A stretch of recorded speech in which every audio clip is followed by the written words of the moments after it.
Alright, welcome to another episode of FLAVR Q&A, and today I'm going to be talking about E100.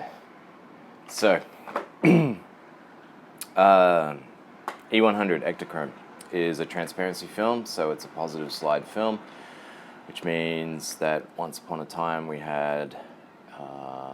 use let's say E100G, you use this, and you get it developed, and then you have it cut into slides, and then you put those slides into your projector, and then you can show people all of your photos from your trip or whatever. Now, one of the reasons that people still use this film, or two reasons. Let's look at two reasons why people still use this film. One of the reasons is that if you, and they're linked together, so it's all about color.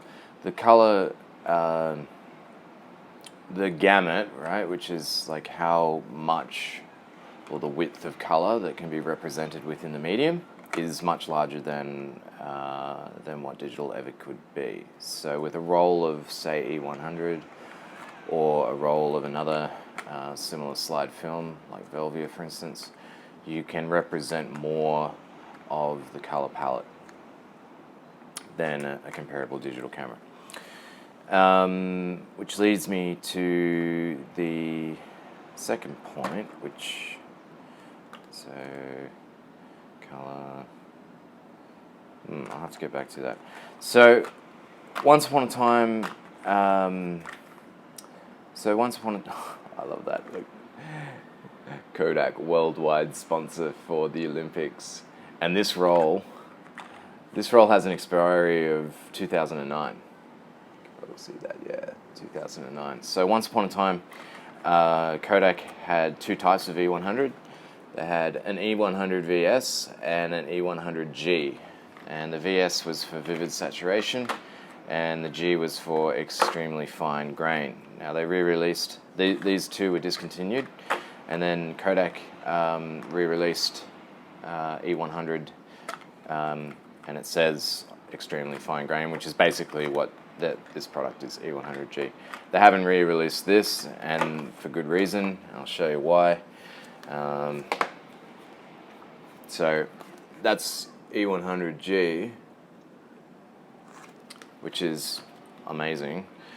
And here's E100VS, and it has way more magenta. You can see in the standard uncorrected exposure that it is just, it doubles down. It doubles down on the magenta, whereas this one is way more neutral in color.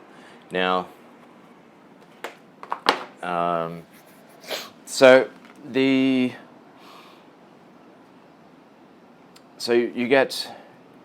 get more color, and one of the reasons that it still exists in terms of people using it in projectors, in slides, is that it gives accurate color.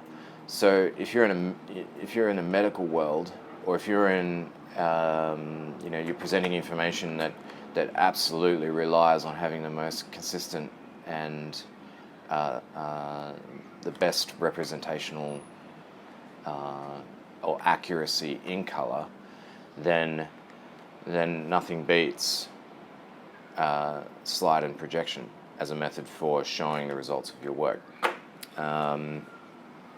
And with E100G, which is basically the new product, you can use this film to recreate this like Rembrandt effect. And the way that it was done in this particular book was we used a single strobe and measured out the exposure for the face, and the background is probably at least 1 meter or maybe 2 meters behind the model, and then we used a grid as well in the softbox. And what that does is it keeps, instead of allowing the light to sort of spread out, it sort of focuses the light into that area. And because of the nature of this film, and you can see it in the exposure in the exposure strip, how there's a massive fall off between the standard exposure, the -1 exposure, and the +1 exposure. So it's quite sensitive to how much light gets fed into the film. And what that means in effect is that if your background is far away enough that the light fall off is more than one stop, then it almost pretty much goes to black. So you can use that creatively in that respect. And like personally, it looks amazing.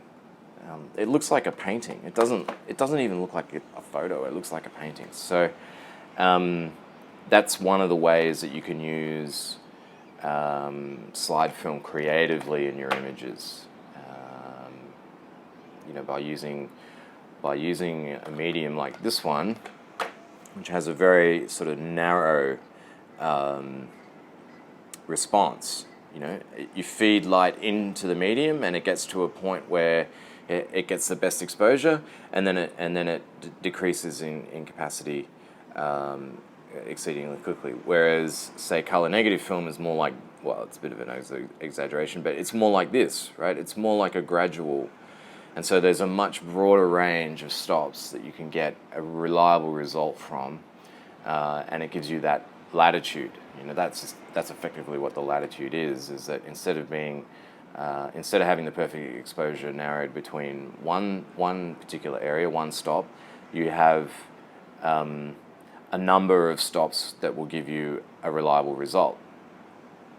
So, and you can use the characteristics of those two films, negative and slide, creatively in your works. So if you're looking to create this kind of an effect, where you're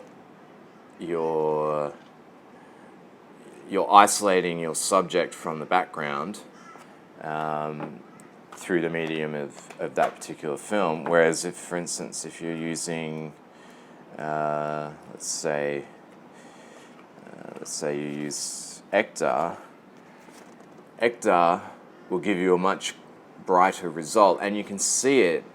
You can see the difference in how much more of an image you get in an underexposure of one stop and a standard and an overexposure. So, and that's one of the ways that you can use the book to evaluate what kind of film you use in whatever project that you're attempting, be that as it may. Now, one of the reasons people use slide film for outdoors is because when you shoot outdoors, you're shooting within, realistically, it's a very compressed amount of light. So even the difference between in a landscape of, say, buildings, even the difference in the shadows in the buildings, depending on where the sun is in the sky, the shadows compared to bright sunlight on the building is really only maybe 2 stops, maybe 3 at the absolute most. So you can, generally speaking, with slide film, you want to expose for the highlights. So you find the brightest part in the scene of whatever it is that you're shooting. So, for instance, this scene, the brightest part is up here somewhere. So you want to expose, you want to have the exposure correct for this area, and then everything else will fall off. Whereas with color negative film, you want to expose for down here, and then everything gets pumped up. And that's one of the major differences between exposing for slide film and exposing for color negative film. And basically, just treat this like digital, because it has very similar characteristics in the upper end in terms of the highlight exposure to digital cameras. So so long as you're not clipping your images, which is pumping too much light into your highlights, then you'll have a good time.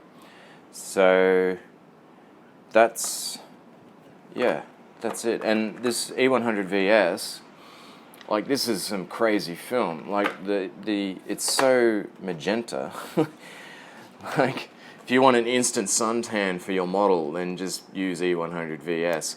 Obviously, trying to find it is kind of difficult because this stuff, you know, like even this. So these two were sort of available concurrently, and the E100G that expired in 2013, and this one expired in 2009. So if you do have something like this that's over 10 years old,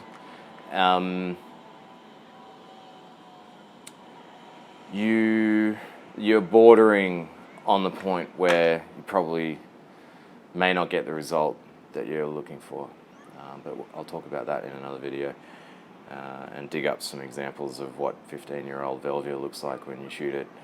It just looks maroon, which, yeah, could work creatively. But that's all for today. If you have any questions, let me know. And any comments, or if you're interested in this film and you want to know more about it, then yeah, just let me know, and we'll take it from there.